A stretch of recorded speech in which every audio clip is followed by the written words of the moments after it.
What's going on, guys? It's Greg here, aka NYPrepper. It is Monday, September 11th, 2023, and I have some breaking news to share with you guys. Right now, it is 3 p.m. Eastern Time here in the United States, and 22 years ago, we had the September 11th attacks. And when those attacks occurred, I was in high school, and I remember watching on TV everything going on. And I remember uh, this crazy feeling I had. And, the world has never been the same since 9/11. Okay. The United States and the world has just never been the same. In my opinion, 9/11 was a turning point in American history and in world history. And if you look at the last 22 years, things have just been steadily going downhill, and tensions around the world have been increasing. So I want to just share something with you guys before I get into the breaking news. I want to talk to you guys about the Doomsday Clock. If you're not aware of what the Doomsday Clock is, it's just a way that the Bulletin of the Atomic Scientists keeps track of tension in the world and how close we are to nuclear war. And so, right now in 2023, they have us at 90 seconds to midnight. Now, if the Doomsday Clock goes to midnight, that means it's already nuclear war. Okay, so we're a minute and a half till midnight. So that's very close to nuclear war. And we've never been this close to nuclear war, according to the Doomsday Clock, ever in American history. So I want to just show you guys how high tensions are right now, because I've gotten a lot of comments the last few days, people saying that, oh, everything is okay. It's no big deal. The Cuban Missile Crisis was worse. No, the Cuban Missile Crisis was not worse, because that was settled literally in a month, okay? The U.S. moved its missiles out of Turkey, and Russia moved its missiles out of Cuba, and that was it. It was settled, all right? If we go back to 1949 and 1953, you can see that the Doomsday Clock was at 2 minutes and 3 minutes to midnight, okay? And that was right around the time when the Cuban Missile Crisis happened. And right now we're at 90 seconds to midnight, okay? Closer than in 1953. And then if we go to 1984, we were at 3 minutes to midnight in 1984. That was, during the Reagan days, when we were at the height of the Cold War. And, even now, we're much closer to midnight than even in the 80s, okay? So that is just very, very concerning. Just the last few years, okay? Starting from 2015, we've been at less than 3 minutes to midnight. Okay, 2015, 2016, we were at 3 minutes to midnight. 2017, 2.5 minutes to midnight. 2018, 2 minutes to midnight. 2019, 2 minutes to midnight. 2020 and 2021, we were at 100 seconds to midnight. And also 2022, 100 seconds. Now we're at 90 seconds till midnight. And I think it's just getting closer and closer, guys. So, we're talking about scientists here. Okay, scientists, historians that are behind this Doomsday Clock. These people know what they're talking about, okay? So let me just share with you guys some breaking news. We currently have a Nuke Sniffer plane in the air right now over eastern Montana, getting aerially refueled by a KC-135 Stratotanker. Very, very weird, because what happened was this Nuke Sniffer took off from Offutt Air Base, and it flew up to Montana, and it started doing touch-and-go loops in Billings. And then it flew east of Billings, and it's now getting aerially refueled over eastern Montana. Okay, these planes can detect traces of radiation in the atmosphere, and they usually don't send these planes up in the air unless they're expecting some kind of nuclear situation, either a meltdown or a nuclear test or even nuclear war. Okay, And we currently have a nuclear war command and control plane in the air, a Boeing E-6B Mercury Tacoma plane. It was doing loops over the Ozarks in Arkansas. Okay, so still the U.S. nuclear forces are on high alert still. Last night we had more Russian VIP planes and Putin's planes going in the air. Okay, here we have one that just took off a few hours ago. This is an Ilyushin 96-300. This is one of Putin's presidential planes, very similar to Air Force One. Okay, it took off not too long ago. All right, and last night we had an open skies plane, a Russian open skies plane that flew from Kamchatka to Moscow. Very interesting. And the open skies planes are special reconnaissance planes that can take pictures with just regular visual imagery and also infrared. They also have side-looking radars, and these planes are specifically made for compliance with the open skies treaties that the U.S. signed with Russia for verifying compliance with various nuclear treaties. Okay, so they used to use these planes to fly over our country, and they could see how many silos we have, where they're located, how many missiles we have. I mean, it's just totally stupid that we would even sign a treaty like that. But that's the leaders of our country these days. And there was also more of the Russian Special Flight Squadron planes that took off, one from Moscow, one from Novosibirsk, and they went east towards Siberia. Okay, so Russia is definitely on high alert. They're supposed to be meeting with Kim Jong-un. Vladimir Putin is supposed to meet with Kim Jong-un. So that could be happening any day now. And here's that Ilyushin 96-300. This is one of Putin's planes that just took off from Moscow. And last night we had another nuclear war command and control plane that was out in the Pacific for much of the night. And we also had a sub-hunter plane patrolling the Baltic Sea near Kaliningrad and Poland. They've been monitoring this area like crazy. This is the third P8 in this area in the last day and a half. Okay, so that's pretty serious. And earlier this afternoon, we had a P8 Poseidon take off from Patuxent River, and it got aerially refueled off the coast of Maine. And there were 3 aerial refuelers that met this sub-hunter in the air over here off the coast of Maine. This is pretty unusual. Looks like it's probably keeping an eye on our New England coastline to make sure there's no Russian subs or some other country's subs in this area. And here's another shot when those when the sub hunter was taking off and when those aerial refuelers took off, and they met right off the coast of Cape Cod. And there were 3 of them, as you can see here. Very, very weird.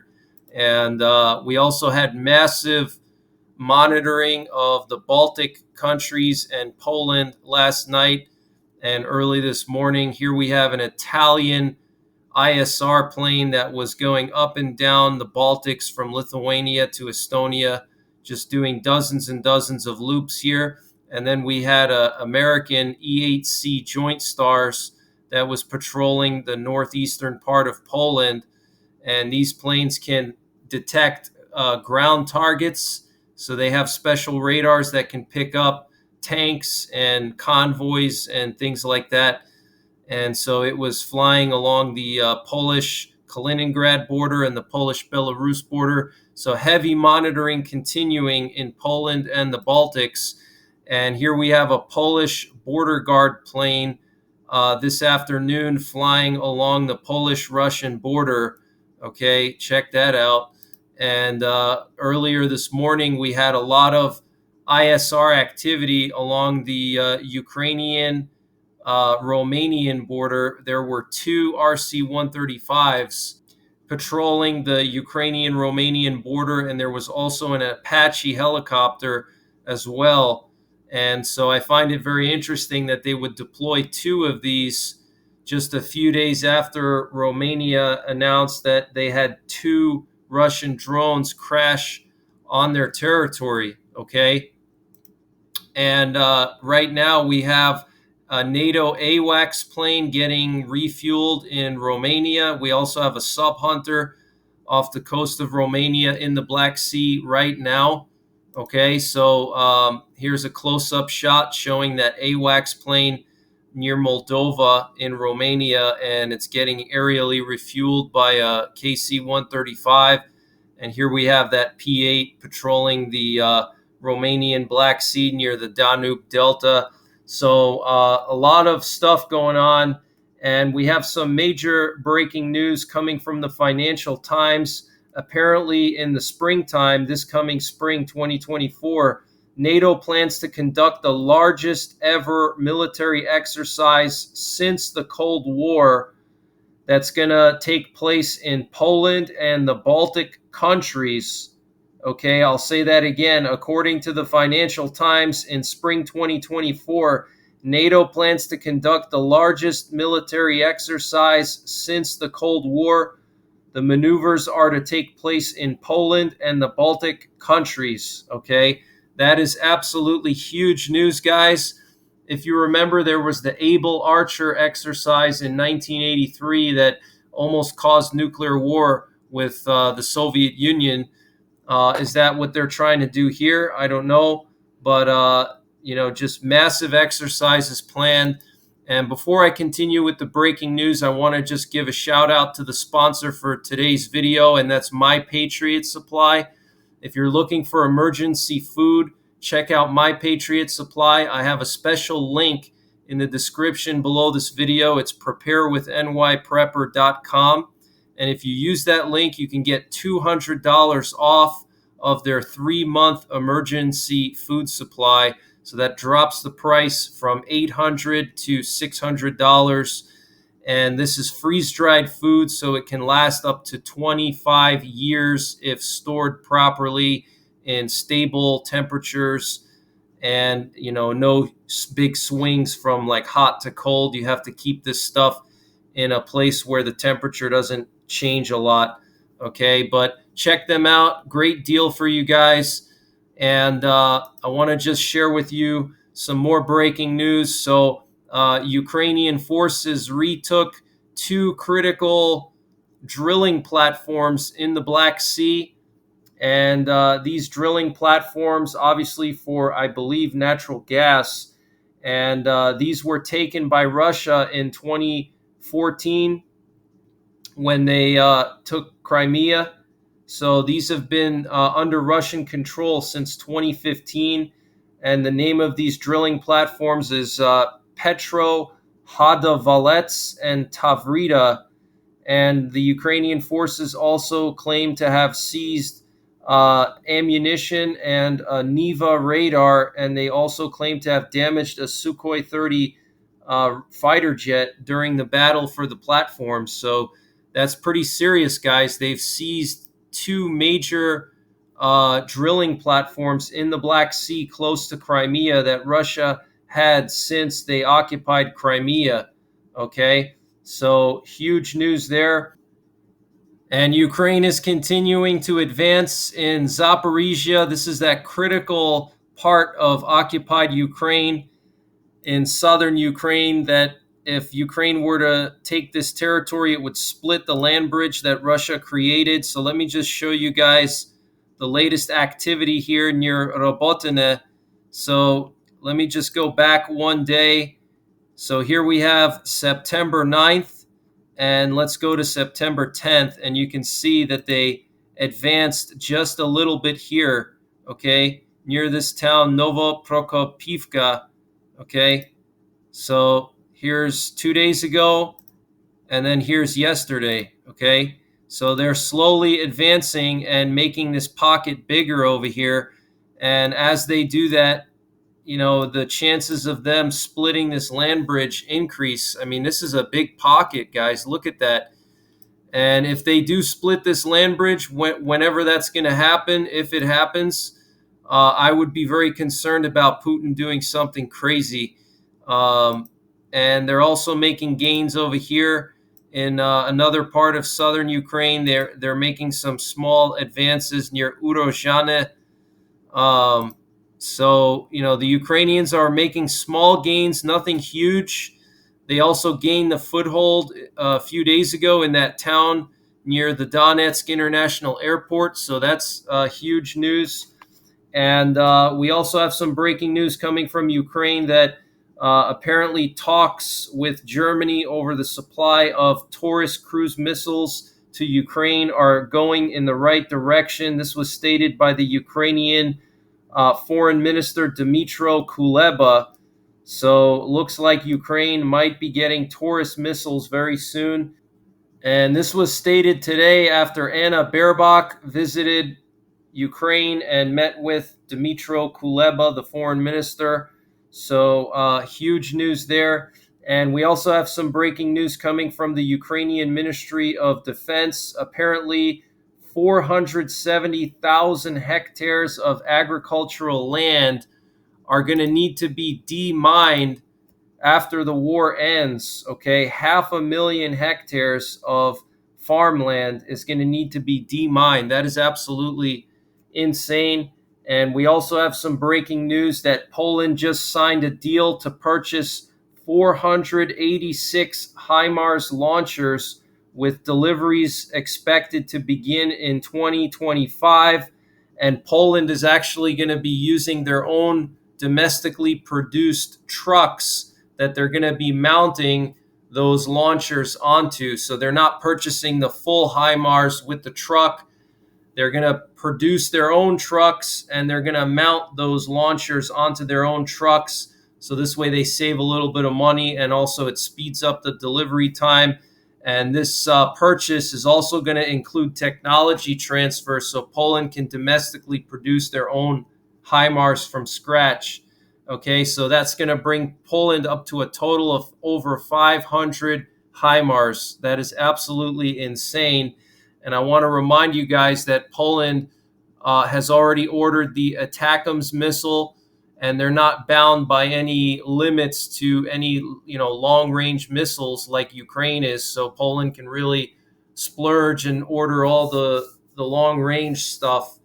So this is going to be a huge capability for Poland and for NATO. I want to give you guys an update on the situation with Hurricane Lee. So Hurricane Lee is expected to hit New England potentially. We're going to have to monitor it. And if it doesn't hit New England, it's going to cause a very serious coastal erosion and very serious waves in New England and very strong surf conditions and very high seas. Okay, so it's going to be very dangerous out in the ocean. We currently have 2 more tropical waves that just came off of Africa. One has a 60% chance of development. Here's the latest forecast cone from the National Hurricane Center for Hurricane Lee. And you can see they have it going directly for Maine and Nova Scotia. And even if this hurricane doesn't hit New England directly, the waves are going to just be massive and the surf is going to be massive in New England. So, and the entire eastern seaboard. So that's pretty much it, guys. Wanted to just give you this update. Think about where you were when 9/11 happened and take a moment to honor those that were killed on 9/11. 3,000 people lost their lives. That's a huge number. That's absolutely insane. 3,000 people. Okay, think about those people, reflect, pray, and I'll keep you guys updated. Take care. God bless. And don't forget the 3 Ps: prepare, practice, and persevere.